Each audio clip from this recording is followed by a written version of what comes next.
The line that got me, that cinched it for you, was, "I will be your last human chief of staff." There's a few parts of the job that is just kind of like bullet holes through your attention during the day. It's essentially just nuking your ability to concentrate on one meaningful thing. An AI that can just take all of that sort of meaningless cognitive weight, off of the human. There's no point for me or anyone else to be doing that. We are an AI-first company.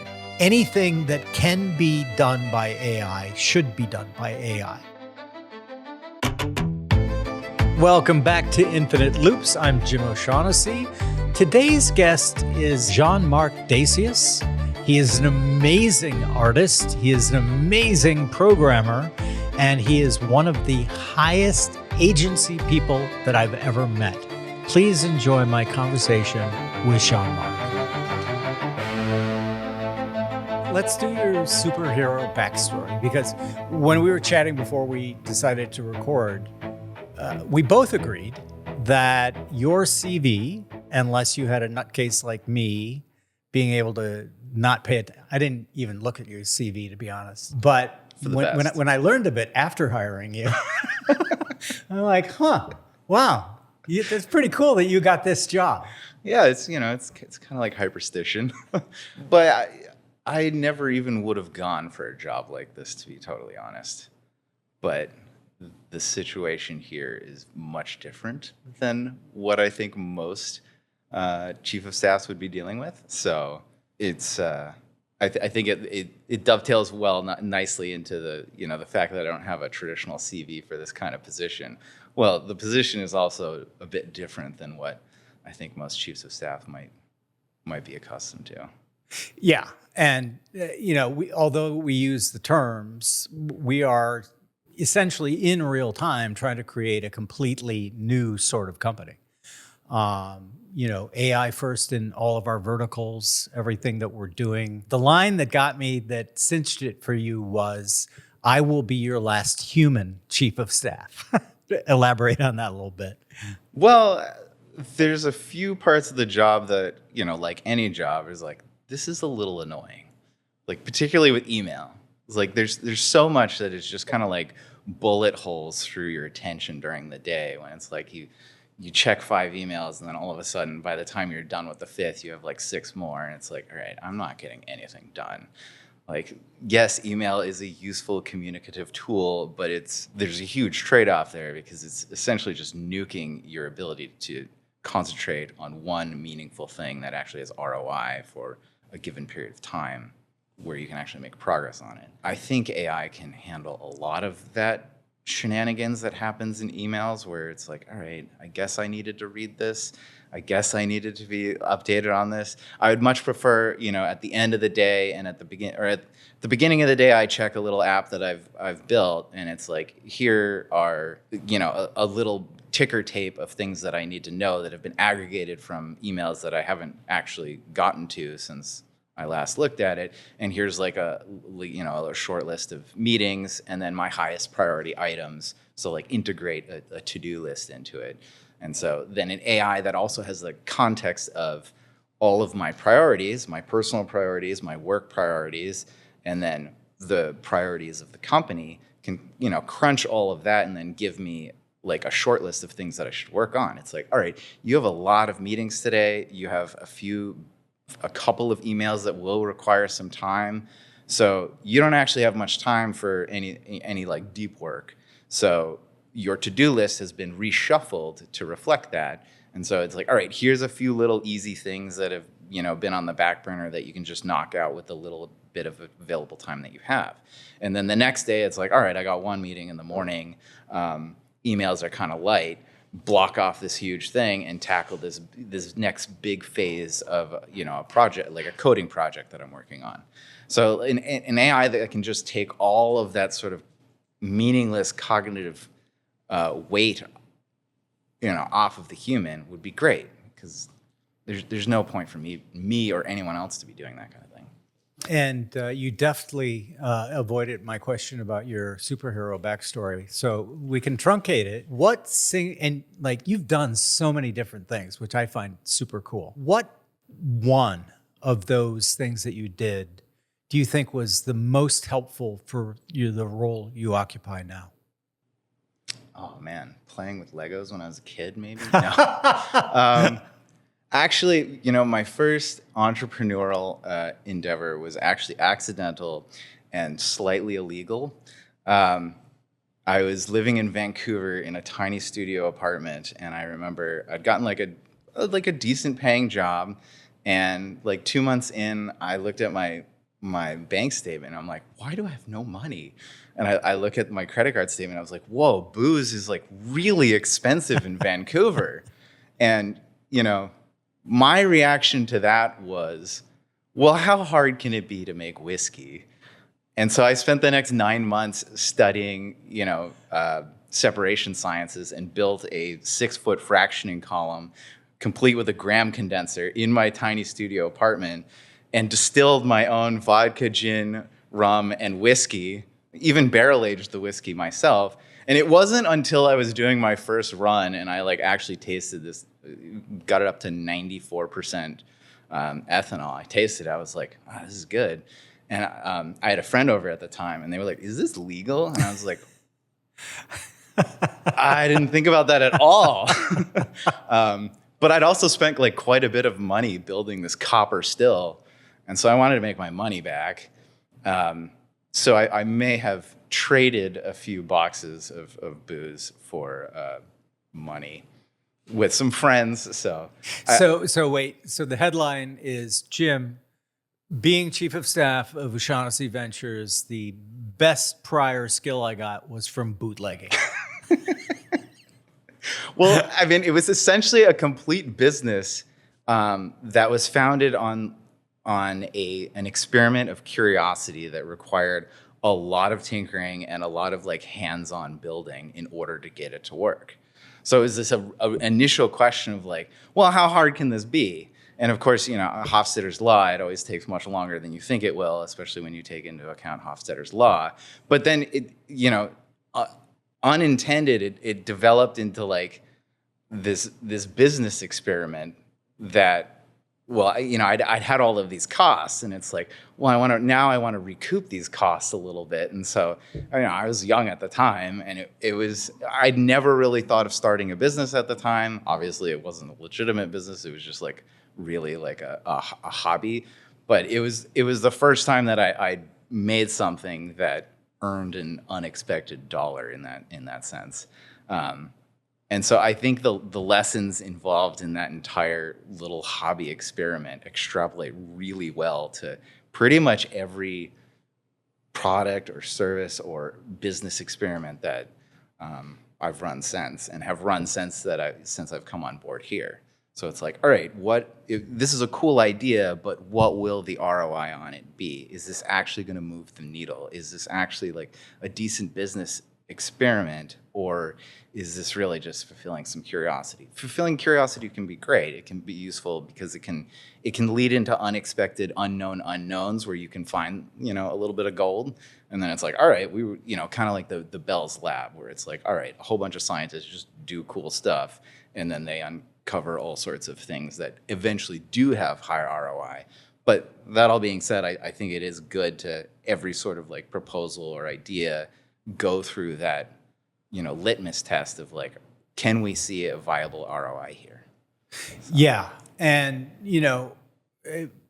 basically what we believe is there is gold in them there tails, but a lot of people aren't operating there because of a variety of reasons.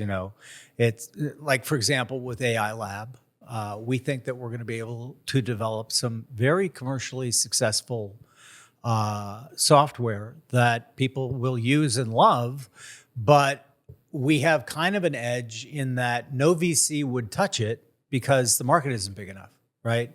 I think one of the troubles that traditional enterprises get into is they get captive of their own jargon, right? And so what's the TAM? The total addressable market. Oh, no, that's not big enough. And plus they're constrained by the fact that every investment that a traditional VC makes, essentially they need it to return the fund.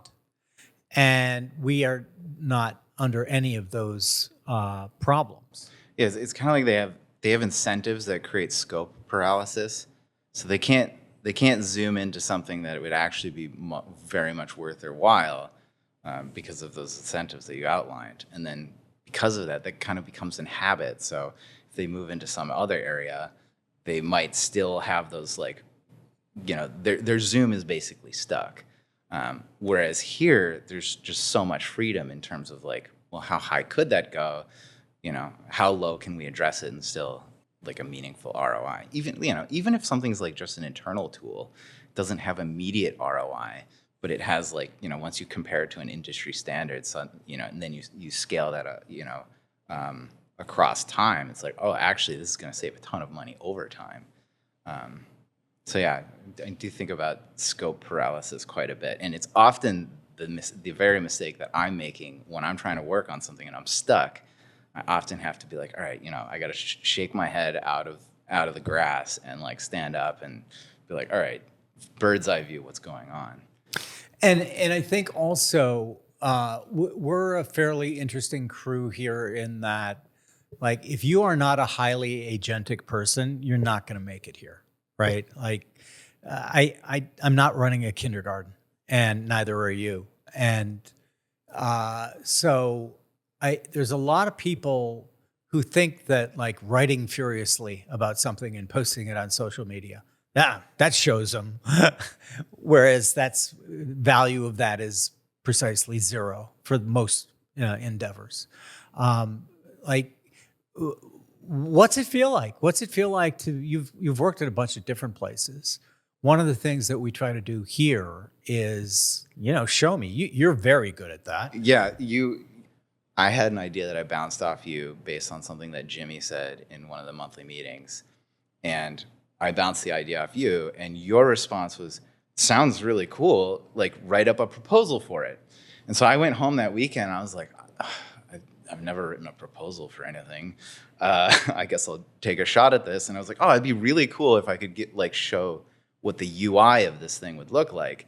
And so I whipped out my iPad, I started drawing it, but then I was like, actually, it might just be faster if I just code up the UI real quick.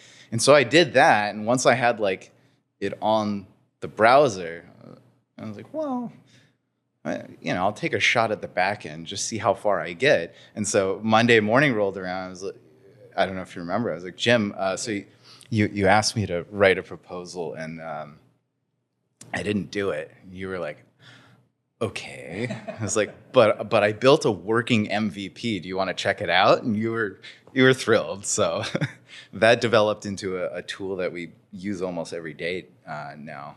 It's meeting about a meeting in order to think about a proposal, and then another meeting for someone to decide who's going to write the proposal. And it's like, when are we eventually going to get to like the interesting part, which is like someone actually does the thing. So that's why I've always been a little bit, I guess you could say, allergic to corporate culture, because it just seems like a lot of meetings and nothing gets done, where I'm much more of the, okay, that's great, leave me alone. I would like to actually take a crack and get something working and see how useful it is, and then we can get feedback on it, and then, we can actually build something meaningful.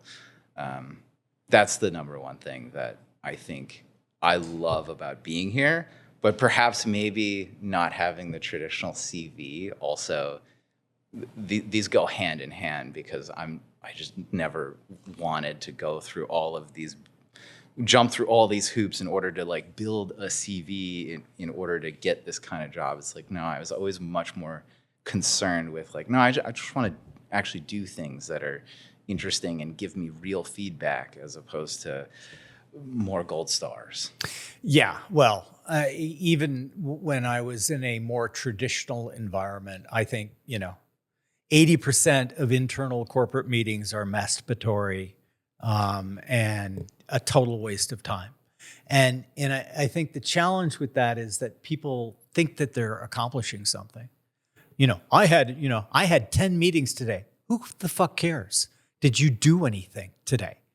And as part of the series that we never really kind of got off the ground, the Great Reshuffle, I think all of that and I started that, I don't know, 2018, where I got the sense where we're going to go through the biggest transformation in the way businesses are run, who wins, who loses. The old playbooks were going to stop working, and we've already seen that. And then kind of aligned our verticals around things where I saw the greatest arbitrage ability. So, for example, infinite books. A lot of people hate the book business and think, that's not a good business. And, the way it currently exists, they're probably right. But the way we are reinventing it, kind of, we toy with the word, not even calling it publishing, but an author's operating system. And it amazes me, a simple thing. We A/B test all of our covers, right? And you and I just had an experience where the cover that both you and I were not happy with won. The whole team hated it. And yet, again, maybe it's my empirical quant background, but if the market says something and you're saying something else, the market is right. But I wonder what, okay, that's the easiest thing in the world for like a Simon and Schuster or one of the legacy publishers to do. Do you think it's this corporate culture that is just endemic to most big company and legacy companies where, it's kind of like having to, each upgrade needs to be compatible backward, right? We don't suffer under that problem. But is it a mixture of things? What do you think it is? I think maybe two parts from like a human psychological point of view is like people have way too high of a tolerance for bullshit. Like just, you were saying meetings are masturbatory. I feel like that's just, waterboarding yourself with bullshit. And it's like, if you have such a high tolerance for that, I don't think that's a good sign. And then I think people also just lack imagination, where if someone tells you, oh, this is the way that it's been done, the iconoclast is like, well, I don't care about that. Let's find a different way. Most people don't react that way. Most people are like, oh, great. Someone just told me what my job is and gave me a rubric for what I need to do. That's great. If this is the way it's always been done, then it must be tried and true. And I'm golden. I don't have to think anymore. If you want to find a new way of doing something, it's cognitively taxing. And so I think that goes hand in hand with, people who can tolerate tons of bullshit are perhaps talented in the ways of not wanting to think too much in order to... Yeah, didn't Bertrand Russell or maybe someone of his ilk say that what most people call thinking is simply rearranging their prejudices? And like, if you really want to do good work, it's taxing, right? Because you got to think deeply and hard about things. But you also have to be willing to just say, oh, well, I fucked that one up, and what can I learn? I think there's also that very strong in traditional corporate culture, the cover your ass mentality. And it's just not a good structure. It was designed for a completely different era, for industrialization and Taylorism, which how little I think of Taylorism.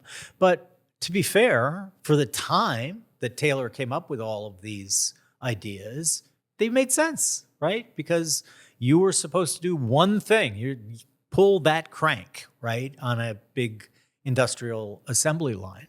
And yet it took over what we call, corporate management or those types of things to an extent that people didn't realize that it was just enshittification of everything.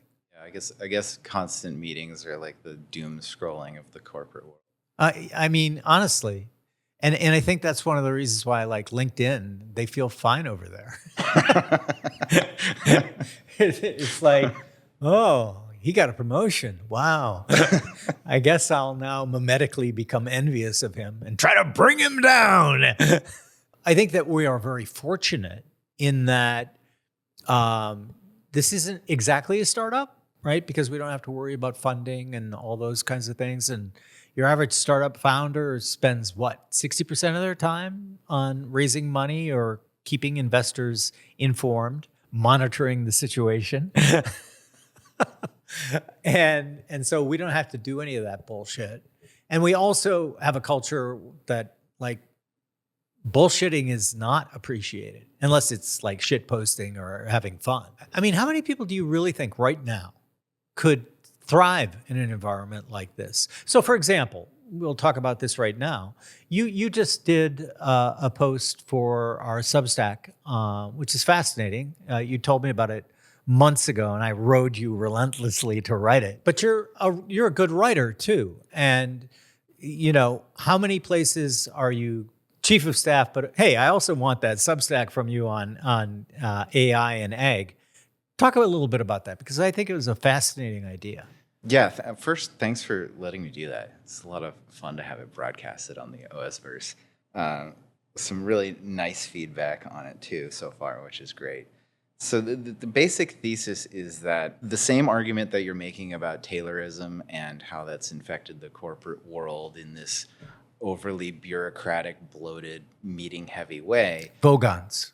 If you're a Hitchhiker's Guide to the Galaxy fan, you'll know the Vogons are the most bureaucratic race. Yeah, and they're blowing up the world in order to build a superhighway straight through it because they don't have the dexterity to, like, I don't know, question the order or just like build around a planet or a solar system. Like, come on, guys. So very similar to these, like if you take that as an analogy or a metaphor for the current way that we do agriculture, which is essentially just industrial monocrop farming, there's something very similar there because we have these endless rows of the exact same crop, and they require like a Vogon-like contraption to harvest all of it. Because, you know, for example, I think it's like the Calmer 1357 or something is like 32 rows of corn. It's basically just this long, you know, hammerhead type device that you put on the front of a tractor, and then you run it through 32 rows of corn, and it can harvest all 32 rows simultaneously, which is amazing. And from the point of view of like the Industrial Revolution, like this is a triumph, but it has come with serious downsides. You know, one, for example, is that in order to have monocropping work, we have to dump like loads of pesticides on these plants in order for them to make it to harvest. In the U.S., the U.S. applies over 1 billion pounds of pesticides to food every single year. That trickles down to about 3 pounds of pesticides per person per year, which trickles down to about 11 aspirin tablets of pesticides on your food per day. And even after you wash food, you still have 75% of the food still has pesticides on it. And many of the pesticides now aren't even something that you can rub off. They're called systemic pesticides. So they basically infuse into the fruit or the food. So you can't wash it off. It's literally inside. And this has health consequences, which I could get into that like even relate to like the GLP-1 craze and obesity and whatnot. But back to what I think is probably going to happen with the future of agriculture is we're going to get something that's far more dynamic. Charles Mann is a writer, awesome writer, who published this book called 1491, which details what his best thesis, what North and South America probably looked like prior to the arrival of Europeans. And one thing that stuck with me from that book is an agriculture technology that we don't use today. It's called the milpa, and it's a system of intercropping where you plant like a dozen different species together, and like for example, corn lacks lysine and tryptophan, but beans have lysine and tryptophan. So if you plant them together, they basically complement one another. and what one plant takes from the soil, another plant provides. And so you essentially get this like fully regenerative system in this little collection of species that can be harvested basically forever without depleting the land, which, you know, it's kind of like an infinite food hack. And the Aztec Empire, the Inca Empire, all used these systems of intercropping. And then we basically bulldozed that system and we invented monocropping. We had to, because it had to cater to the machines that we had available as a result of the Industrial Revolution. We didn't have, you know, a tractor that could plow through a milpa and catch 12 different varieties of plants that are all getting, you know, ripe at or ready for harvest at all different times. Like, we don't have a machine that could do that, but we will. Like, once we have humanoid robots, we could transition huge monocrop fields to essentially food forests that have dozens, if not hundreds, of different species of food. And these fields, these food forests, would be attended to by essentially a small army of robotic gardeners. Because, you know, the human hand, once we have that in fully automated form, it can differentiate between, you know, a ripe tomato and a ripe avocado and, you know, all these other things that it's going to interact with. Can also, using AI, basically run hundreds, thousands, perhaps millions of concurrent experiments in order to, you know, find a little bit more arbitrage in these systems. Like, oh, this species does a little bit better for whatever reason if it's 2 meters away from this species. We don't know yet, but it seems to work. And then, like, this species of insect and, you know, next to this species of, you know, tree with this type of mushroom, and dandelions here are necessary because dandelions hoover up zinc and selenium and all that sort of stuff. We'll be able to run those experiments concurrently, but then also rebuild the topsoil, because another thing that monocropping does is it depletes the topsoil. An inch of topsoil takes 1,000 years to build. And then in the Midwest, we are losing, what was it? I think in an average field, we lose 2 tons of topsoil per acre. And then in like the Midwest, we lose substantially more. It comes down to basically like, in an average field, we lose 11 years of topsoil in 1 year. And then in the Midwest, where it's, you know, much more heavily farmed, we lose 69 years of topsoil growth in 1 year. And so with these numbers, you just project them forward, things are going to look really bad in about 50 to 60 years. So if we don't figure out a different way to pivot away from monocrop culture, we're going to run into problems.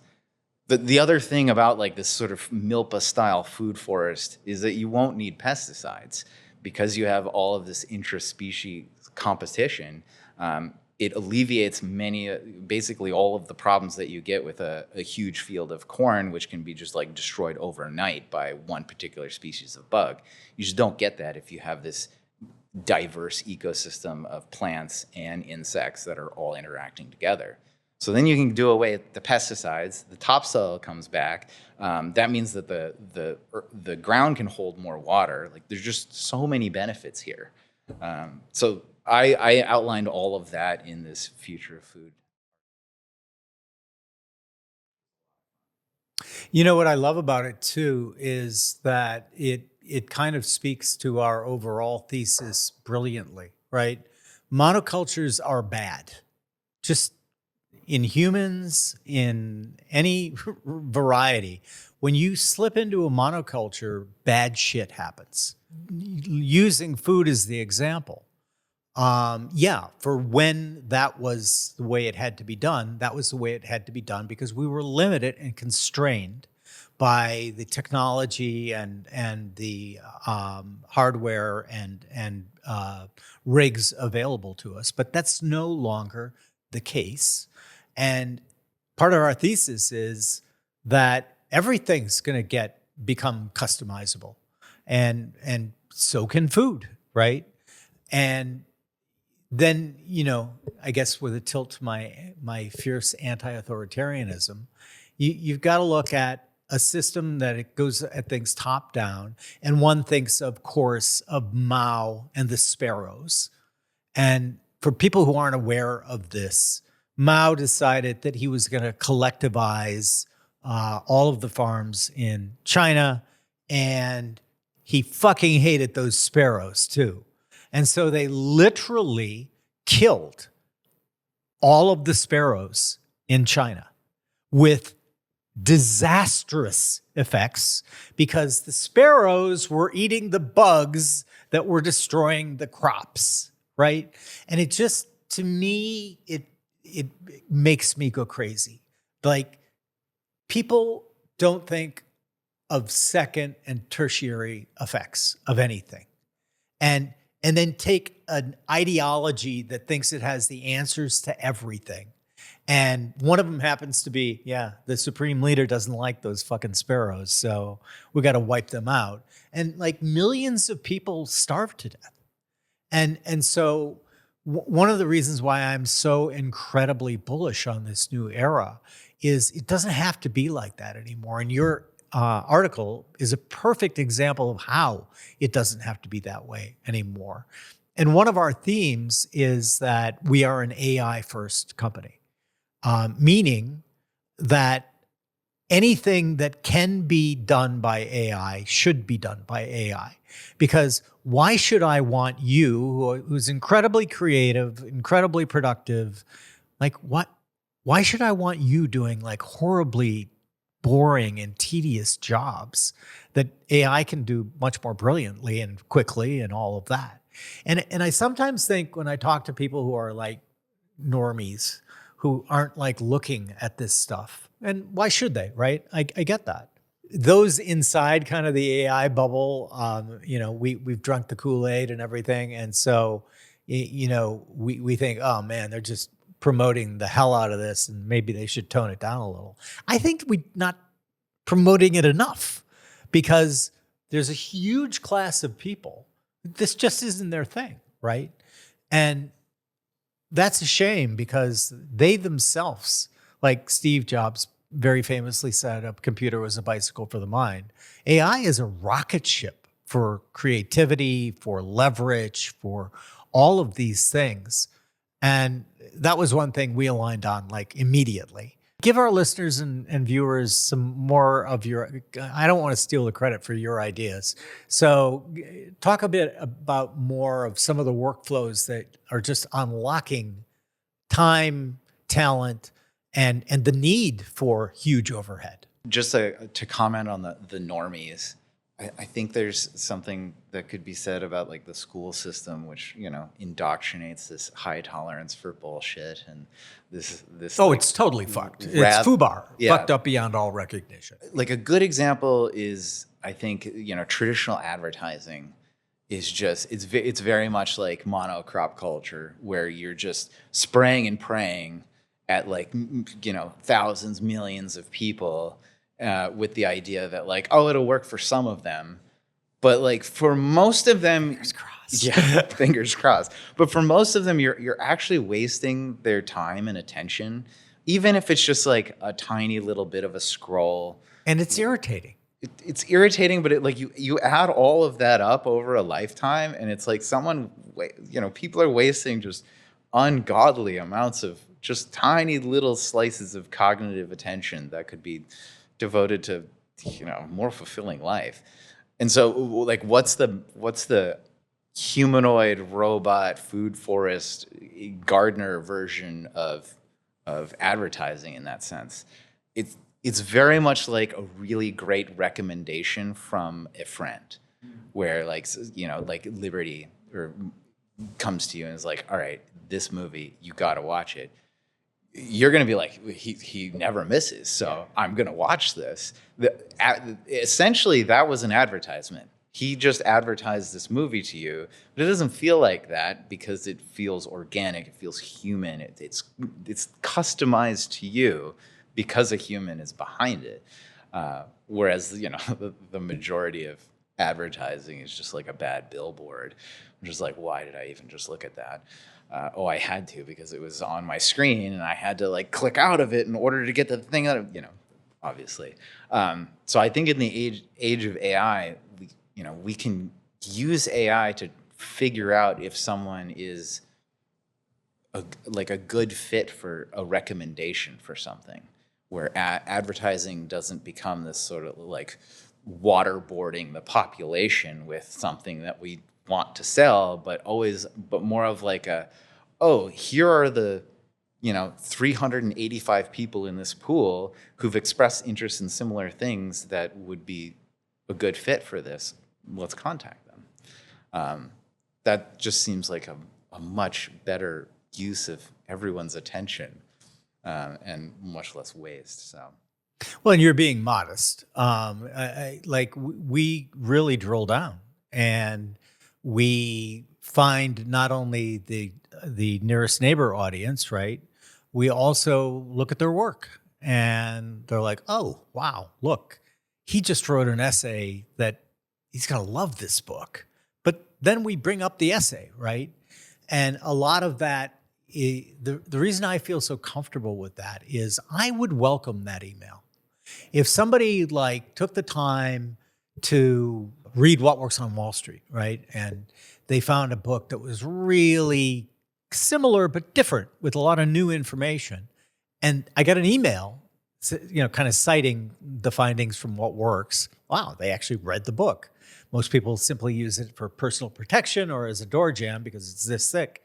But I would welcome that, right?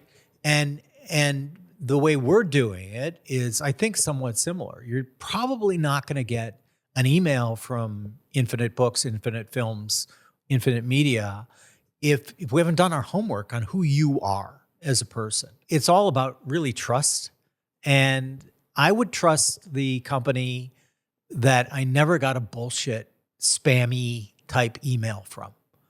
And, I hate the ones, especially the ones who like seem to do it intentionally. If you want to unsubscribe, hit unsubscribe, and then you're fucked because it's just like they keep coming in. And there's just so many of these annoyances from the previous industrial era that we don't have to have anymore. And, the same is true with the app that we're just crawling on it right now, but the recommendation app. Because I do believe that, like anything, AI is going to bring a tsunami of slop. And it will also bring brilliance and masterpieces and everything else. But people are going to need help, right? And so the recommendation thing that we're going to be working on, it won't be in the form that I wanted it until maybe 2030, 2032. But it will be something that I want, right? How cool would it be to be able to open an app first thing in the day? Here's the books that you might like. Here's the movies you might like. Here's an essay. Here's a Substack that you haven't discovered. Now, granted, this is the opposite of a mass market, right? We are using a very targeted market of people, but it's still a big market. And I anticipate that a lot of our stuff will appeal to not a huge group of people, but that's fine, right? That's the other thing that people don't seem to understand. It's like you live under a system for so long. So, right, like American TV, you're familiar with the standard bell curve. 68.5% are within one standard deviation of the median. And guess what? I Love Lucy has 79 million viewers because it fits right into that distribution of 68.5%. Now, we've already seen this, of course, but there's going to be much more of it. There are shows, podcasts, Substacks, movies, books, etc., that can be enormously profitable, but with a much smaller audience. I mean, what was Game of Thrones? I can't think, 18 million watched the final season? It seems that that's a huge arbitrage point that people are just ignoring. I've often thought of like the human species as like a single entity, and what we're doing with all of this scrolling, we're kind of like liver cells that are like processing these like, free radicals and whatnot. And like, all of the spam email is basically like inflammation in like the collective body. And it's like, all right, we need to do something about this. Like, where is the immune response to all of this spam? And, then you get like the arms race between like Google Gmail filters and whatnot. And then the spammers like level up their arsenal, and you essentially have, like this immune battle between these two things that are going on. And I think AI can become like an antibiotic for a lot of this nonsense in our culture and the way that we've set up our systems. It can just like de-bloat a lot of this inflammation. Like imagine like if I could, very similar to your curation app, I would love to have an AI just curate like Twitter for me. Yeah. And so that like every day I could just like open it up and I could get like the 10 posts that would take me 15 minutes to find and like and whatnot or comment on. And I could just see those and be like, all right, that was actually great. Yeah, the risk there, of course, is that confirmation bias, right? And I don't know that we want a society where everybody has their own personal bubble. So as part of the curation app, just to stick with that one for a minute, we're intentionally going to add things, well, not noise, but it might be noise, but it might be something they're like, oh, I never thought about that. Maybe I should check that out. What other areas do you think, like, I personally, my views on the leverage component of AI. But I take it much further, as I usually do most everything. Like, I think you can learn a lot with AI. Like the book I'm writing right now, as you know, it's a thriller, it's a novel, but a lot of it is based on real world things that really exist in the real world. And literally, we never formally calculated it out, but I think that conservatively, it would have taken 10 years to do the amount of research that I did in 9 months. Yeah, I mean, it depends how many people you were employing during that 10 years. Yeah, I mean, you would literally need an army because they'd all have to go to libraries around the world, right? Because it's not all centralized. And I wouldn't have done it. And so I think that the research part, but I also think the writing part, right? Like I write everything longhand and then I put it on the thing, but then I put it into AI and say, tell me how bad this is. And then I'm like, okay, you think you can do better? Show me. And so I think that there's always a moral panic when a new technology comes on, which crushes the gate that the old talent used to have up, right? And so it's nothing new. It's like all the way back to the novel. Those manuscript monks were pissed off, man. And calculators I experienced when I was a kid. They were very expensive. Everyone thought they were the coolest thing in the world, and then they banned them from all the classrooms. You're not going to have a calculator in your pocket. Exactly. Well, yeah, are you sure about that? But so the pattern of it is the same. Mm-hmm. And I think we're kind of in the moral panic period right now, the pearl clutching. Oh, was AI used? Well, come on, get used to it, right? Yeah. Like, it shouldn't be, and that's the other thing they always do. The ones who were the kings and stars under the old system, when they see their gate being crushed, right? Gate gets nuked, then everything becomes about process, right? Whereas it should be about outcome, especially in a creative endeavor. Did this movie or book or podcast change your mind? Did it inspire you? Did it piss you off, right? It should have some effect on you. And so I just think it's really funny seeing everyone like the process. Can you imagine if we did that with everything? Yeah. Like we'd still be living in caves. Yeah. You don't need to take organic chemistry in order to talk to ChatGPT about a particular health condition right. And then go to a doctor with like a really informed opinion.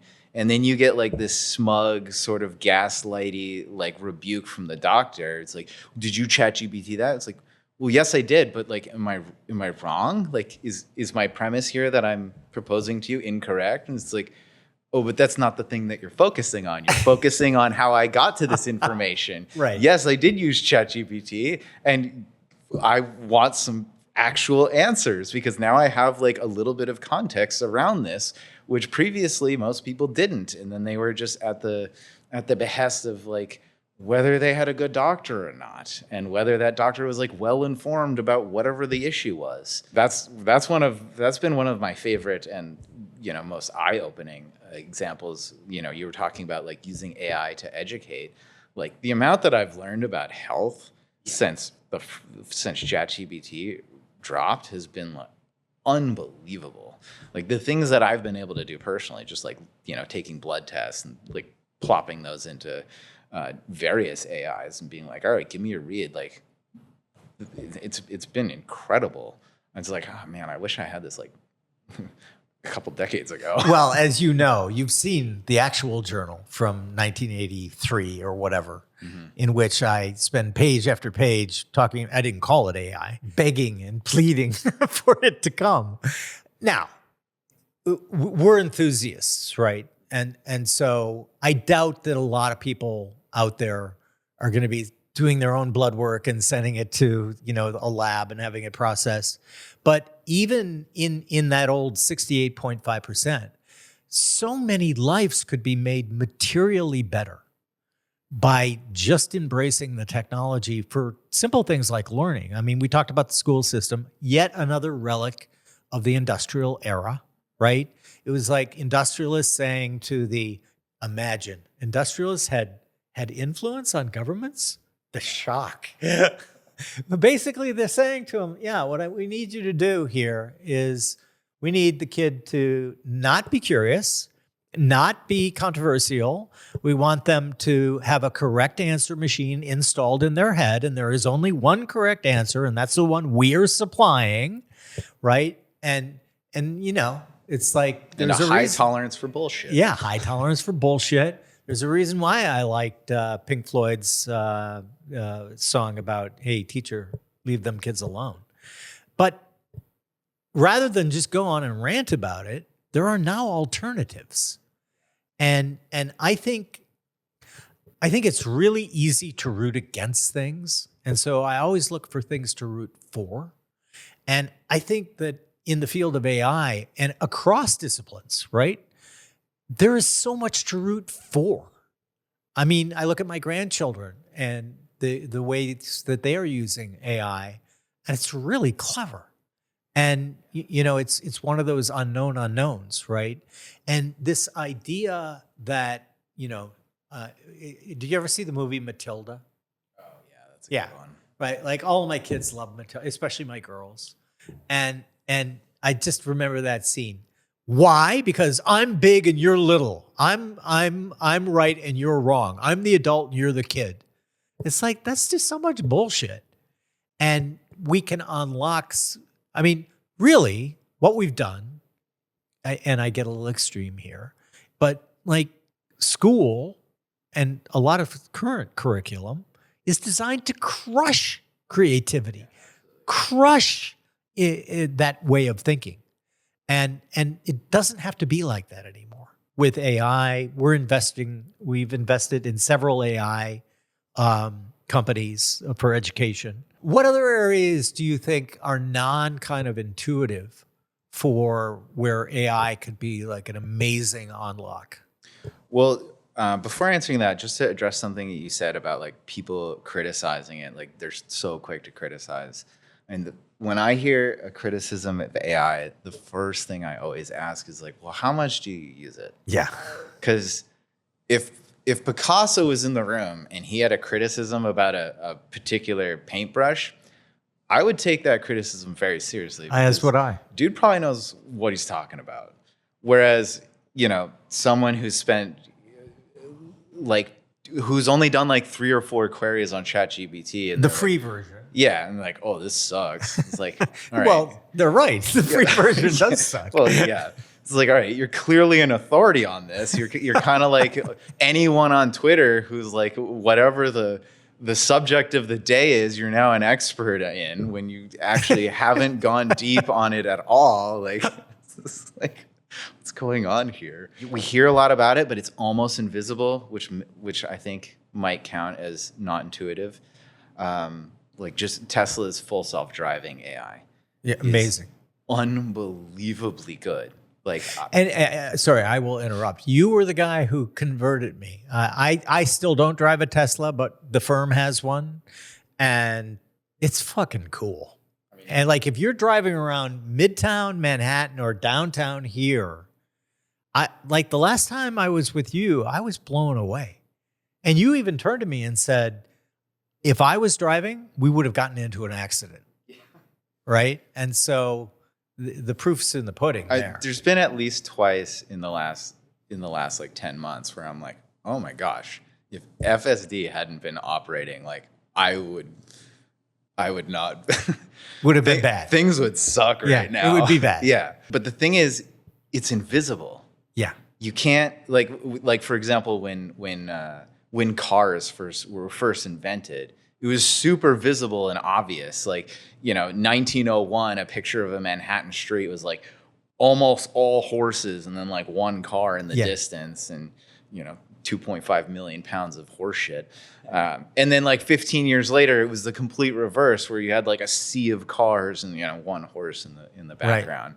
Right. Whereas with AI taking over driving, it's completely invisible because you can be in a regular gas-powered car going down the highway, and then someone right next to you is in a Tesla, and the Tesla's driving itself. But like, it's really hard to tell unless you're like, oh, they don't have their hands on the wheel and they don't have their foot on the pedal. Yeah.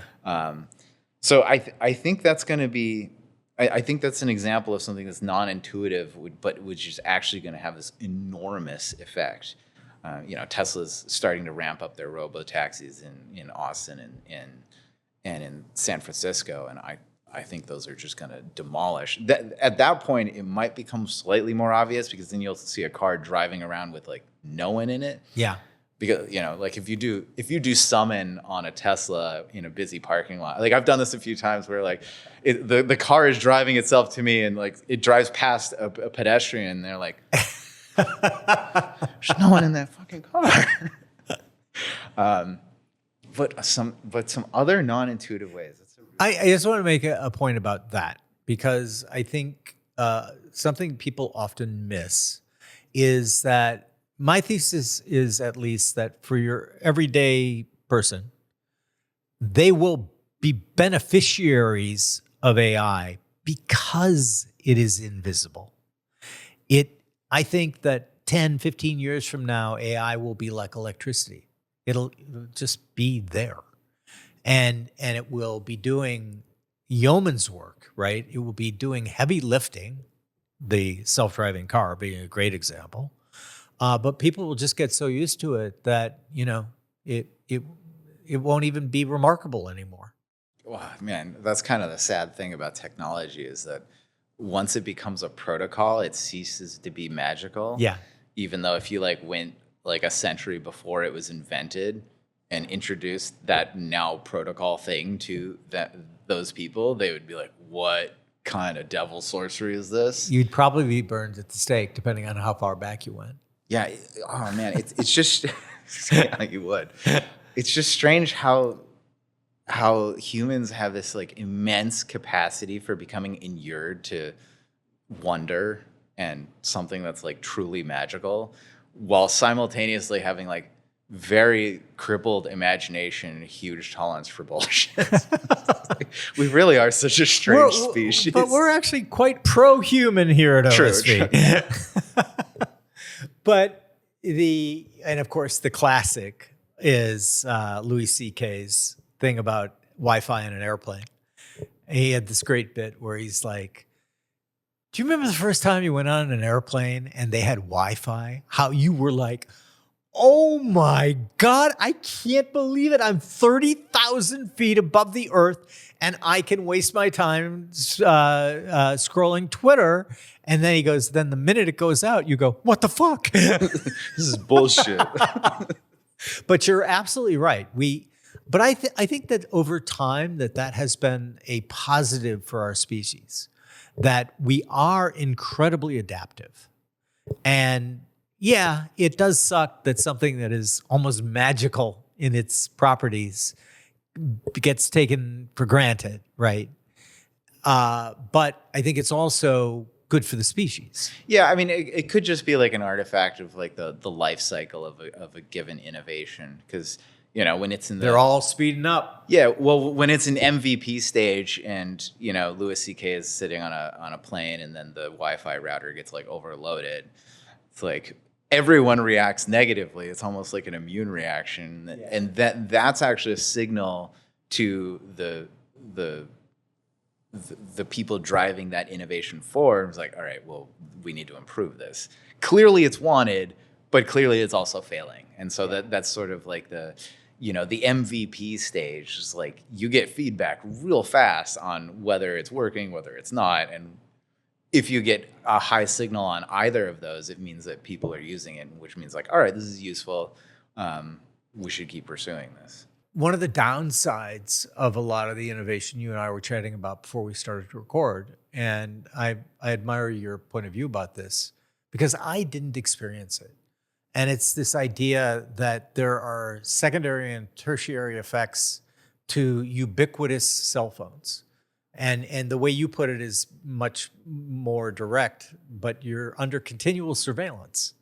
And I made the comment that if cell phone cameras or the ability to take a film had been around when I was a teenager, I would be totally fucked because. But talk a bit about that. Yeah, so in the 1920s, the Hawthorne Works factories in Chicago ran a study which unveiled something that later became known as the Hawthorne effect. They were trying to figure out how to make their workers more productive. And they tried all sorts of things, like turn up the lights. That seemed to increase productivity. But then they, to sort of A/B test the experiment, they turned the lights back down, but productivity remained high. And they were like, this doesn't make any sense. Did the lights help or not? Eventually, they realized that it was the presence of the people doing the study and the effect of the workers knowing they were being watched that changed their behavior. And so the Hawthorne effect is just like, when someone feels like they're being watched, their behavior changes. Like a sort of structural incentivize, or if we were going to take that form and those incentives and put it into like an actual structure, you essentially get like a panopticon where it's essentially like a circular prison with a guard tower in the center. You can actually put like one-way or two-way mirrors around that guard tower, and the guard tower can be empty, but everyone in this prison will think they're being watched just because there's like that Eye of Sauron there. Yeah. And so what inadvertently happened in the late, around 2010 when camera phones started getting good is suddenly we entered a social surveillance state.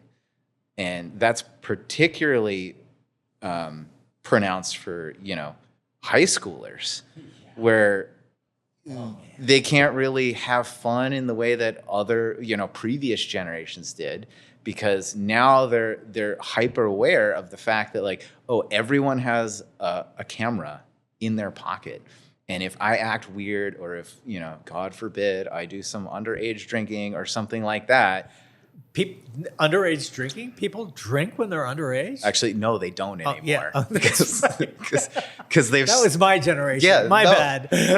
They've stopped. And, my thesis is that it's because the youth now lives in this social surveillance state where if someone did get drunk and like acted silly at a party, everyone's going to whip out their phone. It's going to be, there's the threat of the ever-present looming threat of it getting posted online. And then they wake up the next day with a hangover, open up their phone and realize that their life is like quite literally over. I mean, you think about like the, Mean Girls and like all of the weird, brutal social dynamics that happen while humans are figuring those things out between like age 5 and 18. And then you just magnify that with them being able to be like, look what he did kind of thing. I mean, I think it's quite sad and potentially really bad. And I don't really, this makes me hope, circling back to AI, strangely, I think that the answer to this is when AI gets so good with regards to deepfakes that it frees everyone from the social surveillance state. Because if you do something silly and someone films it, everyone who sees it on social media the next day is like, it could be fake. Yeah, it's like, AI. Yeah. So like suddenly it'll, free those younger generations from basically being beholden to this social surveillance state. Again, So, I have 6 grandchildren, and I would not want them to have to suffer that fate. So maybe something we should look into is like a blocker. Actually, we funded a fellow who is blocking surreptitious recordings. Wouldn't it be kind of cool if your phone emitted something that made it impossible for the phones close by to take a video of you or whatever? I like your answer though, because like when everything's fake, like what are you going to do? I do think that is a real danger, because you look at certain ideologies today and they have zero contact with reality. And that's why you see so many of these idiotic things being done. well, that's always been the case, hasn't it? I agree. I agree. We've always had like myths and religions that are like, Yeah, but they didn't have the potential to scale like they scale now. And they didn't travel as quickly as they travel now. And they weren't nearly as ubiquitous, right? well, perhaps another counterpoint is that, like, for example, when film was first invented, like moving pictures. Yeah. I mean, there's the famous story of the first one that was shown in a theater is like a train coming towards the camera. And everyone freaked out. And everyone ran freaked out because they thought it was real. Yeah. And then eventually everyone learned like, oh, it's on a screen. Yeah. It's actually fake, sort of. It was a real train, but it's a movie of a real train. Exactly. It's not coming at me. So like compared to that first audience, human behavior adapted and learned. Yeah. So I think that maybe something very similar will happen with, there will actually be good in this avalanche of AI slop, because in some of it will come like the redemption and the freeing from the social surveillance state.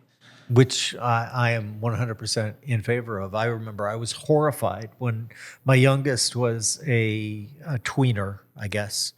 And we were at a cocktail party and all of the other parents were talking about how they had spyware on their kids' phones. And I'm like, that is horrible. Why are you doing? And they get really defensive, right? Like, I want to make sure they're safe. And I'm like, bullshit. You just want to, lord it over them that they have zero privacy. And so I hope that actually happens, because like, what a bummer, man. Like to not be able to, like a friend of mine and I were having lunch up at the Core Club many years ago, pre-pandemic. And he's of my vintage. And we kind of agreed that one of the problems that younger men specifically were facing today was they never got punched in the face, right? My generation, I can guarantee you, if there's 100 guys 65 years old and you ask them, have you been punched in the face? 99 will say yes. But again, what does that lead to? It leads to the dispute is over, right? Somebody says something you don't like, is an asshole to you, whatever. You get punched, he gets punched, and then you're done. It also puts other things in perspective. Like if someone calls you a name, it's like, yeah, words are not violence. I've been punched in the face. Like, yeah, words are not violence. Violence is violence. Exactly. Yeah. But it's even bigger than that. I think that was the way you adjudicated disputes between young teenage boys, but then they were done. Yeah, so They it's didn't part of go a learning on experience. with mommy and daddy calling out the kid and getting him expelled, and then that kid's parents suing mommy and daddy because they were mean, and it just seems like such a waste of fucking time to me. Yeah, I mean, let kids grow up. Exactly.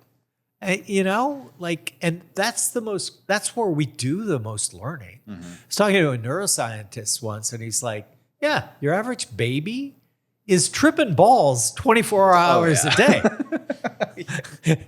That's how the brain develops, right? And so this desire for control and this desire to think that you as a parent can make your child this perfect thing, it's just wrong. Well, I mean, I don't have children myself yet, but I've spent a lot of time with friends who do, and I think it's probably like they're trying to prevent the worst case scenario, and given current technology, trying to prevent the worst case scenario also requires doing all of this other like Big Brother Orwellian stuff. Yeah. And so, going back to your question about like other non-intuitive ways that AI might help, I can very easily see a way where this'll affect this issue. There's been a few devices like the friend device where like all of these sort of like lanyard things where there's an AI that you can talk to. I have one of those, don't I? Yeah, you do. I've never used it. No. But like there's like these proto attempts at like AI companions. And they're just not very useful right now because it's essentially like a chat bar that has a microphone that is in a device. And there's not anything like terribly innovative, and because of that, super useful. But, I think back to one of my favorite games when I was younger, Zelda Ocarina of Time. You're like this little kid with like a sword, but you have this little fairy that's following you around, and her I think her name is like Navi or something. And whenever you were stuck or you needed help, you could like ask her a question, or she might prompt and tell you something. And so I imagine in the future, you might be able to like not worry about your kid at all because it has like this little AI companion that's following it around, which like 99% of the time doesn't do anything. But then it sees like, oh, the kid is getting peer pressured to jump off a 35-foot structure onto concrete. And it's like, actually, this is a bad idea. That's when like the AI speaks up and it's like, guys, no, this is bad. And it's like, actually, given the density of your bones, if you jump off there and you hit at like literally any angle, you will have, a minimum of about 7 fractures. That sort of thing. So maybe there's like an avenue where like essentially like the tracking tech that parents are using to try and prevent worst case scenarios. It's just another instance of like the technology is too young, so we're forced to like we haven't gotten to the iteration that would actually work. Exactly. We're still like using a hammer on a screw because we invented the screw before we invented the screwdriver, and it's like, well, this doesn't work very well, but like it's the best I got right now. Yeah. So I'm just gonna ruin this wall by hammering a screw into it. Something I have done. Yeah. I think we've all done that at some point where it's like you just don't have a screwdriver and you're like, well, one of my big things when I got married very young. I was 22 and had my first child, Patrick, at 24. So pretty young. But I quickly learned that I needed to selectively underperform in certain things that my wife wanted me to do. And so I became a master of selective underperformance. And she wanted me to do a bunch of work around the house. I'm all thumbs. And so she bought me a drill. And so I'm like, this is very dangerous. And so what I did was even more than I really underperformed. I basically took the drill and drilled holes into a basement wall and I did it hoping she would hear me. And she did. And she came down and she go, "What are you doing?" And I said, "I'm just testing out the drill." And she's like, "Give me that." let's bring it back to business and the areas where we're seeing just tremendous leverage from AI. And one of the reasons, by the way, I think that this whole solo founder thing is a phenomenon that might have some legs, because much of what we do in our various verticals, film, books more so, medium even more so, is leverage AI workflows so that we don't need 100 people on staff, and the people we have on staff are using their time and thoughts for much higher level ROI potential coming. When do you think that will be completely normalized in even like standard traditional bullshit corporations, if ever? I don't think for a while. I mean, someone in the family who's been a software engineer for his whole life now, 2 decades plus, and whenever I'm with that part of the family, I always ask him like, what. I always ask questions to try and suss out how much they're using AI and what for, and especially with something like coding, where AI has just made coding like so much more fun, right? Because you can move so much faster, to the point where like the feedback loop in the personal agency, algorithm there is just, it can be addictive to the point where it's like I was describing the proposal I was supposed to write, and I was like, I'll just code up the UI, and then like instead of seeing the back end as like previous to AI, I would have been like, oh, this is gonna take so much time. I gotta like plan this out. I gotta, it just feels like this huge, enormous chore that I'm gonna have to like slowly chunk away at. With AI, I was like, I'll see how far I can get. Like, why not? And then I had it working within like a few hours. Yeah, it was like, amazing. Yes, So the fact that like that exists on one end of the spectrum, which is very close to the solo founder thing that you're talking about, but then on the other end of the spectrum, you have like a very big company that is employing coders, and they're essentially just not really using AI at all. Self-preservation. There's definitely an element of that. Yeah. Because if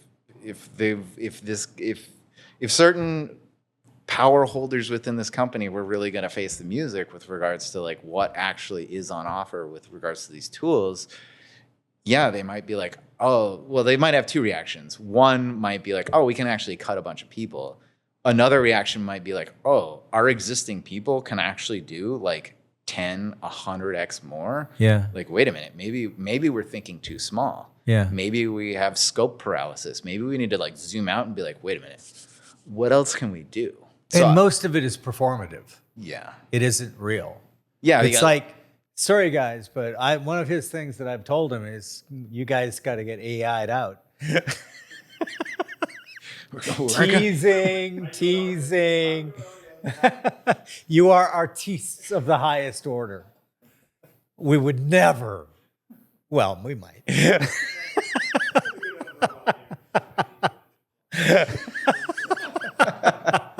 We have the best producers in the business, so you guys are probably solid for a while. But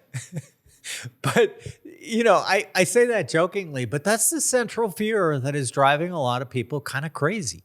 And they can't get beyond, what's the great quote? You can never convince a man of something when his salary, Upton Sinclair, when his salary depends on him not understanding it. Yeah, that's exactly what's going on here. And in general, I believe there will be a dislocation. I am not Pollyannish about this at all.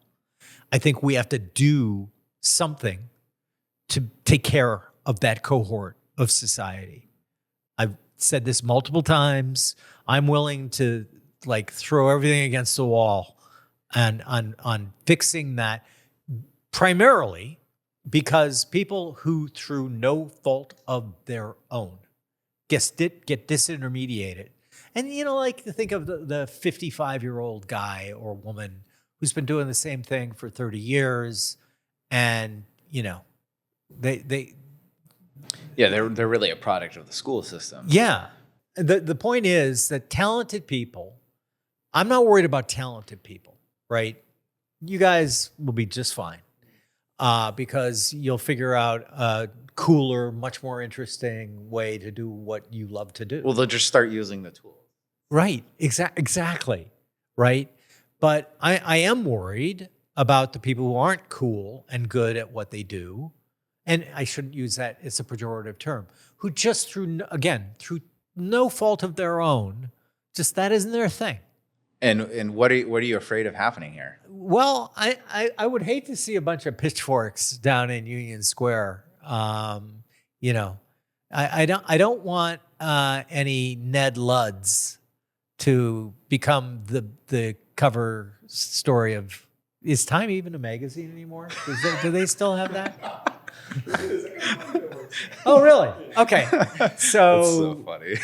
The magazine Time, which I didn't know even still existed, they used to have the Person of the Year. We do not want Luddite to be the Person of the Year. So I asked you the leading question in order to get to that exact answer. I didn't get that. Oh, you fooled me. Continue. In order to bring it full circle back to the future of food thing, because once you have food forests with automated, humanoid gardeners, what starts happening to the price of food? Mm-hmm. Because it's incredibly deflationary. Exactly. Like once you have the hardware and like once you have that transition period, I mean, all you're really paying for is like the occasional replacement part, and then solar to power all of these things. Yeah. And so like the parallel that I like to draw is, why don't we pay for oxygen? It's because no doubt someone has tried. But it's actually impossible to charge for oxygen. I mean, well, maybe not impossible. There are oxygen bars in Tokyo that are very popular. True. But the distribution system for oxygen is perfect and it's already built into the system. Yeah. The distribution for food sucks by comparison. Right.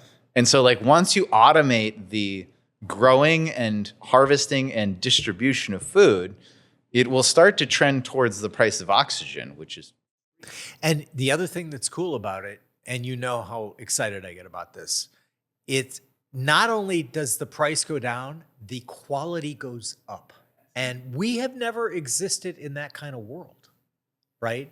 Tech, yeah. But, it speaks to for almost all of human history, the central story has been scarcity, right? All of economics is based on the theory of scarcity, the allocation of scarce resources, right? Like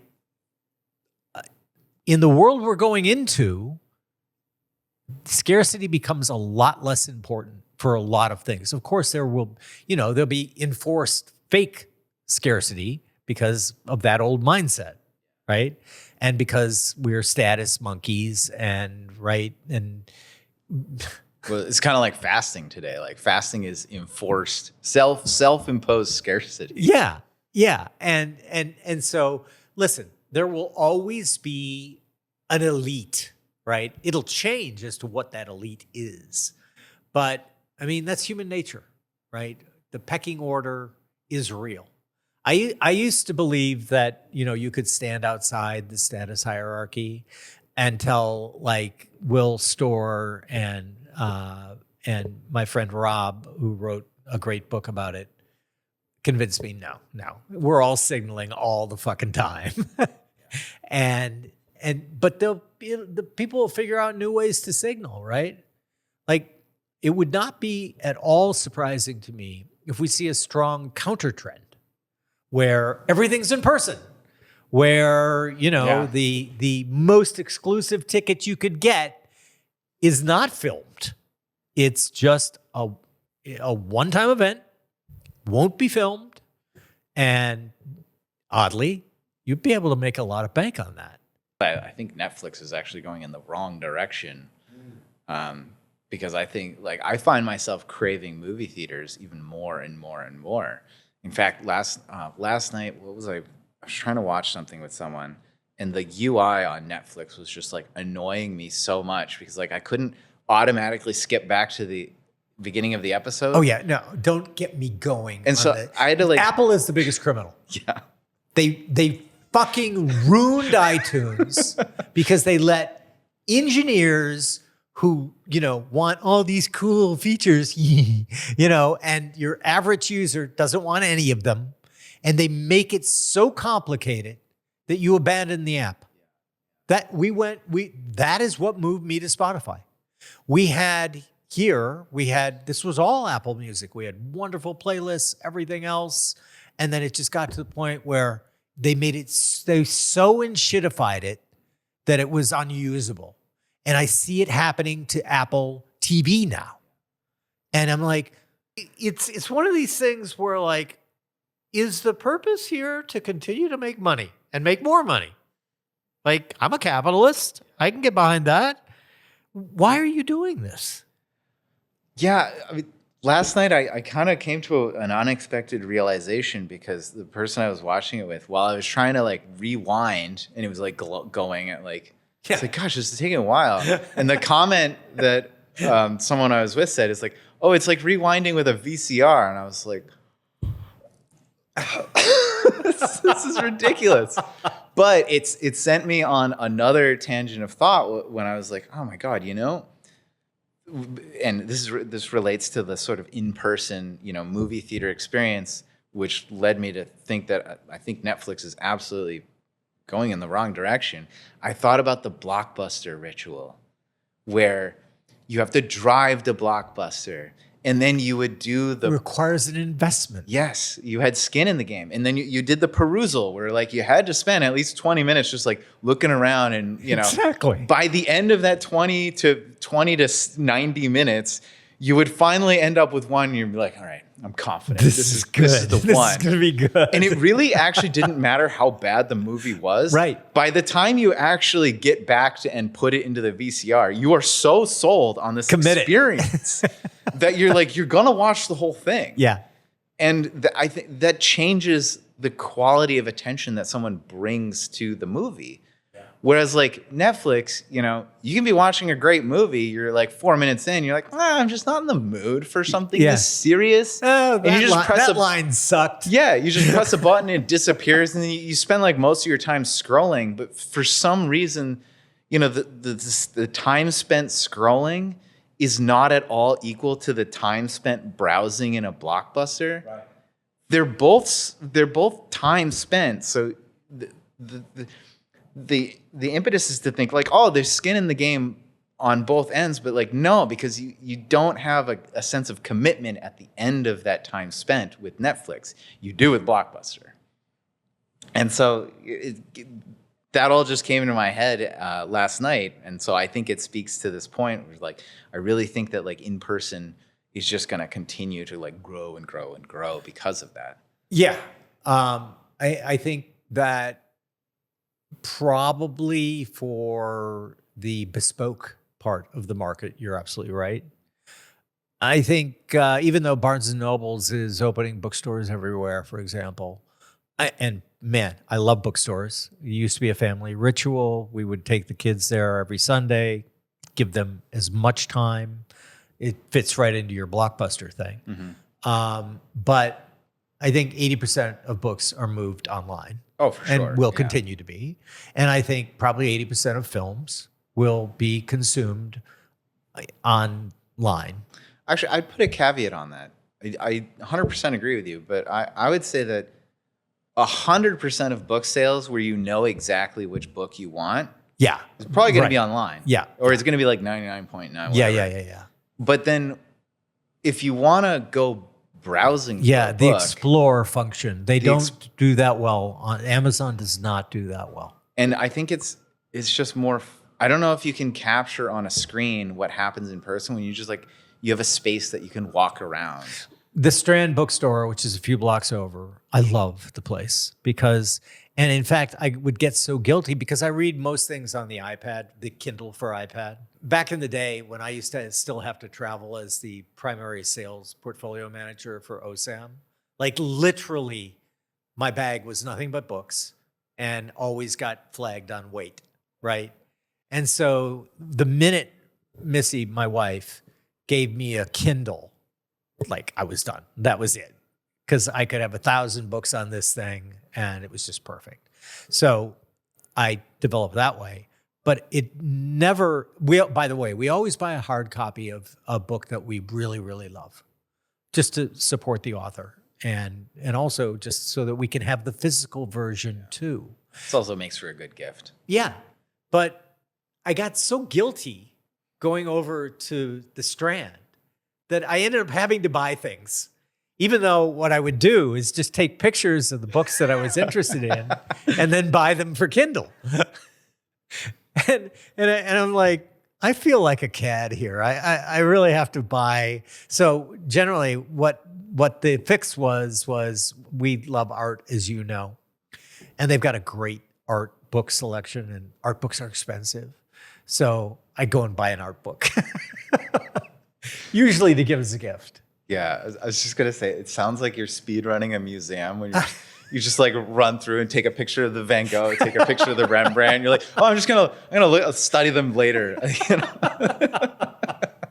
We are funny creatures. Let's tease another thing you're writing that came out of a conversation you and I were having that I thought was like really hysterical. Oh gosh. And this was your insight that at first I thought you were bullshitting.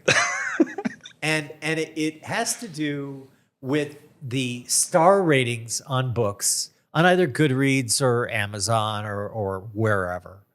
And you told me like the ideal that you want for stars is like, what is it? It's like 4.8. 4.8? Yeah. Because you got to have some haters. If you get 5, it means it looks like a scam. And you're looking at a scam. And obviously, if you get 1, not optimal. But we started talking about the star rankings on some of the world's greatest literature. Lay some of the really hysterical ones on our listeners and viewers, because I was like, you have got to be kidding me. Okay, so the one that I gravitated towards at first, I ended up looking up a whole bunch, but was The Road by Cormac McCarthy. Now, amazing book. Yeah. Is it his best book? Like, probably not. Yeah. But it is spectacular. A true work of art. Yeah, it's amazing. And on Goodreads, I think it's a 4.2. And what I ended up gravitating towards is that the top, this is weird, but the top liked review of this book gave it a 1 star. And it was long. This review is 3,000 words long. And it was quite well written and quite elegant. He's describing all of these reasons why he thinks the book is bad. And I was like, he's doing a great job describing all of the reasons why this book is actually really good. And yet he gives it 1 star. And I'm like, the disconnect of like, this is such an elegant moron. Like, how is this possible? Like, how could you miss the point? We found an outlier. Exactly. Yeah, he's in a weird quadrant of the graph that we haven't seen before. And so then I started looking up other things like Moby Dick and Lolita, the Bible, Harry Potter and the Sorcerer's Stone, Shakespeare. And the one that out of this, when I gotta say, when you first started telling me these, I'm like, holy shit, Idiocracy was a documentary. Maybe. Out of the ones that I just listed, plus a handful of others like Don Quixote and whatnot, the highest rated one was J.K. Rowling's Harry Potter. And I think it got a 4.7 or something like that. But like she beat Shakespeare. I think it's hysterical, but I choose to reframe it.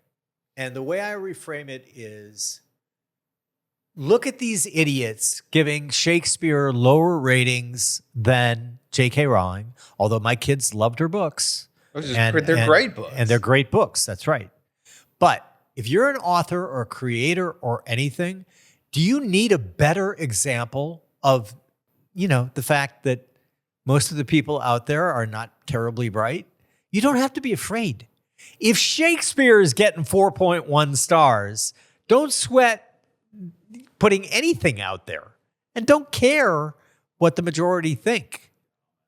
And like, that's one of the things that we are trying to really emphasize.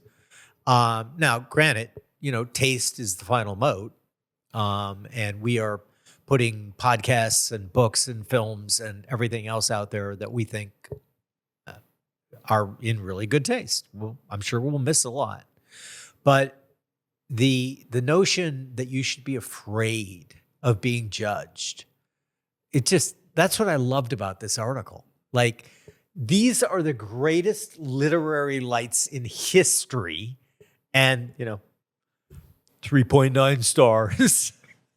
So the you could say the digestif to this story is after I'd written the article, I was thinking about it a little bit more. And I went back to that review, 3,000 word review, 1 star for the road. And I look at how many people liked his review. And it was like 3,000 people. And then I looked at his profile on Goodreads and he had like thousands of followers. And I was like, oh, this guy figured out a way to engagement farm. He's like, I'm going to write an incredibly well thought out review of a book that's going to get a lot of eyeballs. And then I'm going to do the incredibly controversial thing of giving it 1 star. And I was like, oh shit, it worked on me. Yeah. Because I saw it and I was like, well, I gotta read this. Like, what is this guy talking about? I read all 3,000 words. So he succeeded. And that essentially the incentives of this platform are probably misconstruing the reality of what these books actually mean to our species in general. And it's all because he found a formula that worked. Loophole! Exactly. It's at the detriment of the truth about these books. Right. I mean, truth might be maybe lowercase t here. Yeah. But it was clear after that. I went and looked at a few of his other reviews, and I was like, son of a bitch. He found an arbitrage. It's clearly working for some reason. I don't know how he's actually benefiting from it other than clout on Goodreads. Which, buddy, aim a little higher, but okay. I'm a Goodreads influencer. I mean, maybe there's benefit to that. Are you killing it? You pay me $10,000, I'll give you 5 stars. I'll give you 5 stars. Yeah. And I've got 100,000 followers. Maybe that's what he's doing. Yeah, maybe it works. I don't know. Turns out the guy's making $100,000 a month. And we just look like idiots. Got to respect the arbitrage. Always respect the arbitrage. All right, I'm going to put you on the spot and say, and I've never asked you this. So it's 2030. What does OSV look like? What breakthroughs or things that we might not even be working on them right now, but don't make it OSV, make it a super innovative AI first company. What do you think are going to be the 5 differentiators that let them soar? And, if we want to have really fun, a lot of fun, let's make it the first $1 billion single solo person company. What 5 things would make that human be able to be a $1 billion corporation? Okay, one of them, which I think is maybe the most pressing and most important, which Misha's actually working on, is the context problem. Yeah. So right now, the way that AIs work is with retrieval augmented generation, which has huge downsides. I built a RAG system for an early MVP that I did in my like second month here, and I remember showing Misha, and I was like, this is like so clunky. Like, I hate this system. And he's like, no, this is exactly how like companies worth millions and millions, hundreds of millions of dollars are doing it. I'm like, this is awful. And he's like, I have just the thing for you. And so he's working on that. If we can solve that context, which is really like a memory issue, if we can solve that, that really unlocks just like a tremendous number of things. Because like the way that the AI field's been dealing with that first is just trying to like enlarge the context window. Is like you can only do that for so long before you start to get diminishing returns. Right. Like I don't want to have to dump in like the entire Encyclopedia Britannica in order to have a query, because then it's just going to take a long time. Yeah. Like it doesn't matter how. Spoiler alert, we do have a looks to be solution for that. Yeah, I'm very excited to put this thing through the ringer. So that's definitely number one. Number two, there's clearly some data problems. Like for example, you know, like whenever I hear an artist bemoan or begrudge the fact that like, oh, AI can create art, but it can't like do my dishes for me. And I try to explain like why that's the case. It was like, all right, how many pieces of human art were there on the internet before AI became a thing? And the answer is like, well, all of it, obviously. Yeah. And I was like, how many examples on the internet are there of first person point of view hands washing dishes? It's like maybe there's one weirdo YouTuber who did this, but like the answer is like almost nothing. Yeah. And so you can't train a system on something unless you have like a huge amount of data. So there are many areas in which we're like very data poor. Yep. So there are some like really interesting solutions that are popping up. There's a really cool robotics model that just popped up where you can essentially wear like meta glasses and like, you know, film your hands doing some particular task, and it translates really well into the system where those robot hands can mimic. Yeah. So essentially like mirror neurons, I guess you could say, very loosely. But there's definitely like a whole bunch of other sources of data that we're a little bit blind to. And the analogy that I like to use in this case is, you know, why are Lego manuals not text only? Is because it would be so obnoxious to read. Right. And it's so difficult to describe certain things of like, oh, the 2 by 4 by 1 block. Yeah, the limits of linguistic description. Exactly. So I do a lot of woodworking, and I've primarily done this like by myself because I enjoy it. And there's been a few instances where like a friend will come along and be like, oh, can I help? And I'll be like, sure. And then I'll start trying to like push what I've been doing through the language part of my brain.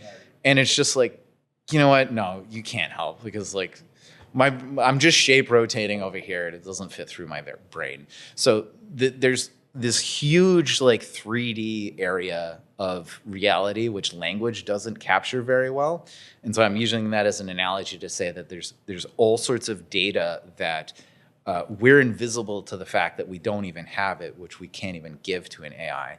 So I think the next thing there will be like AI plus robotics that is simply for gathering data of all sorts of different types. Number three, people anthropomorphize AI a lot, and why doesn't AI prompt, like there's all sorts of little things that after like a lot of deep use, I'm like, it's because it's not curious, that it didn't figure out like 10 chats ago what I was really trying to ask. Right. And it took me like a whole bunch of like, chiseling away at the granite in order to get to the shape, in order to ask the right question. And it's like, if it had some basic curiosities and basic drives, it would have been able to do what a human would do, is like, oh, what you're really trying to get at, you just don't have the context and the language and the experience in order to get there. It's like, oh, you're actually want to pay attention to variable X, Y, Z, but you're stuck on A, B, C, D, E, F in order to get there. And so I think that kind of probably requires something like a limbic system, which makes me nervous. I don't want a limbic system like created and attached to AI, because then you could get some really weird incentives. But you would get some. I'll be back. Yeah, you would probably get something that's like way more agentic than ChatGPT. Yeah. So I think the word agents in AI is a bit blown out of proportion in terms of like what AI agents currently can do. They're really, from my experience and my understanding, you're really talking about like a recursive set of LLMs that are referencing basically a scratch pad or several in order to like go through these different things. Yeah. Is that really agentic, or is that kind of like a Rube Goldberg machine that's made of Jello? I'm not sure. But I think like true agency is going to require something that is going to be like an analog to the limbic system, but hopefully very different from the limbic system, because ours was developed under very different circumstances with evolutionary pressure, which gave us a whole bunch of bad OS, which we don't want. And this is where like the what I think is a pretty silly debate about like the alignment problem actually comes from this area. Like, I mean, we can't even align ourselves. I don't think alignment as a word is particularly meanful in this debate. And no, yet I agree. It seems to stand as like a very solid flag in either camp. But yeah, I think that the development of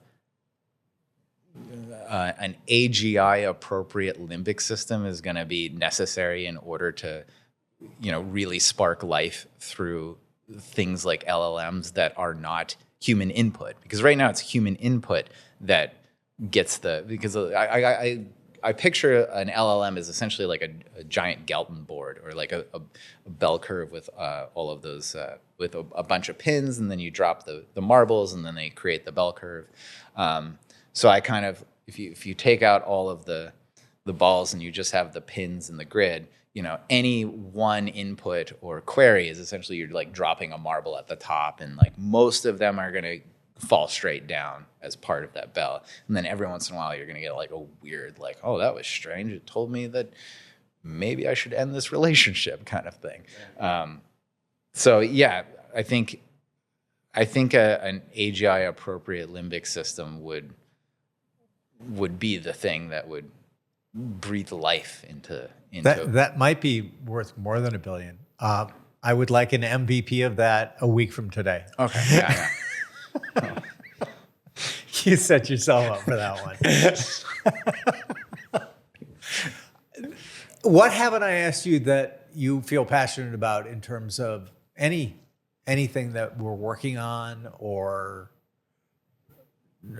trying to change? I am droolingly awaiting the day when we have an OSV OS, which is essentially a system that has context of every little thing that's happening in OSV. Yeah. This is so necessary in order to combat the desire to bloat from a bureaucratic standpoint, because I've witnessed in many times in my life that there's this perennial desire to discuss something, come up with a solution, and then hire a third party that is that solution. And I'm like, no, right. Don't want to do that. Like, let's just do a quick and dirty version of it with what the tools that we have. Because then at the very least, we'll just like learn what's possible. And if it really isn't possible, it's like, okay, let's either build something more intense or look at other, third-party options if we need to. But like, I want to learn at the very least. So if we had, and I've noticed in a few instances at OSV where someone's working on a problem, and then like a week later, I discover that this person actually has like fairly deep domain knowledge on set problem. And sometimes this person is me, and I'm like, oh, I didn't realize you had all this knowledge. Like I need to like hoover up a bunch of information from you because I'm building something in a domain that I've never built in before. And if there was simply, instead of when I type into a chat bar, I'm talking to an LLM, what I really want to do is I want to talk to OSV. Yeah. And I want to be like, where does this piece of information exist? Can you like pull it up for me? And like a really cool thing that like the beginning sort of like ember spark of this was a little while ago. I wanted to pull some information from one of the CRMs that we do, and I was like looking at it, and I was like, oh, like I just had enough of a headache. I was a little too tired. I was like, I don't want to try and figure out how this works.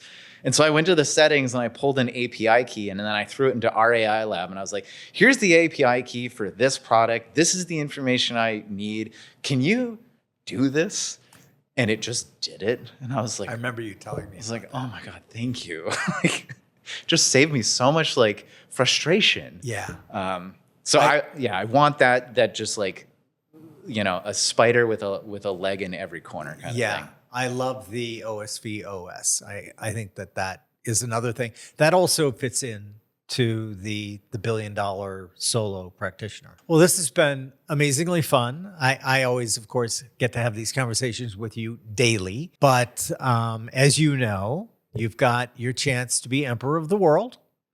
Can't kill anyone, can't re-educate anyone, can't kill any sparrows. But what you can do is talk into the magical microphone, incept all 8 billion or whatever we're at right now, people on the planet. Whenever their next morning is, they wake up, and the two things that you are going to incept are front and center in their brain. And they're like, you know what? Unlike all the other times when I ignored all of these great insights I had, I'm going to actually act on these two things today and continue to do so. Dazzle me. Okay. I would incept them to try and foster two things simultaneously. Foster, they sound mundane on their own, but I think it's in the combination where the magic happens. Foster a bigger imagination, just like always try and break scope paralysis. I love that. I love that little clip from Inception. When the guy's like shooting with a pistol, and then Ed Hardy comes over and he's like, "You have to dream a bit darling, larger. Dream a little bigger." And then he like holds up a rocket launcher kind of thing. Like that sort of like enlarge your imagination, coupled with have as low of a tolerance for bullshit as possible. And the reason I say these two things together is because I think there's this assumption that like people with a huge imagination are just like kind of full of bullshit. And then people who are like no bullshit, like don't have any imagination. Right. Where the real arbitrage is the asymmetry of like having zero tolerance for bullshit, but like a huge imagination, which means that like you can go out into cognitive space and take something that is truly innovative, but then actually translate it into reality, because you can't put up with any bullshit about the fact that like, oh, it's just it's a great idea. It's like, no, it's not a great idea until it's here and real and you can do something with it. That's what I would incept the world. Love both of them. Thank you for taking the time. Thank you. And everyone watching and listening, we have these conversations all the time, and sometimes they go off on tangents. Thanks for being on, John. Thank you, John. Appreciate it.